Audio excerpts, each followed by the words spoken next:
Kosmetologga umuman bormanglar. Faqat vrachga o'qigan, amaliyotda qo'lini chiqargan vrachga boringlar. Bemorimiz aylana qovoqlar blefaroplastikasi qilib bering deb kelibdilar, lekin biz pastki qovoqlar blefaroplastikasi qilyapmiz. Nima uchun? Marhamat ko'rsangiz bo'ladi. Tak. Bir necha yil oldin kosmetologda ko'zlarini kestirib qo'yganlar va mana shunaqa asorat yuzaga kelgan zakroysiya glas. Ko'rasizlar, ko'zlari yumilmayapti. 5 yildan beri deydilar, ko'zim yumilmayapti, ko'zim og'riyapti, yoshlanyapti. Endi to'g'rilab bering deb kelibdilar.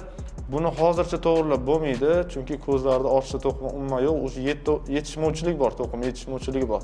Kipriklar ham o'sha to'kilib ketyapti, ko'ryapsizlar. Diskomfort, juda ham qiynaladilar. O'sha uchun mablag'inglar yetmasa yoki qiyin ahvolda bo'lsanglar, arzon variantga bormanglar, kosmetologga umuman bormanglar. Faqat vrachga o'qigan, amaliyotda qo'lini chiqargan vrachga boringlar. Biz bugun pastki qovoqlarning operatsiyasini qilib beramiz va sizlarga natijani ko'rsatamiz. Hammaga rahmat.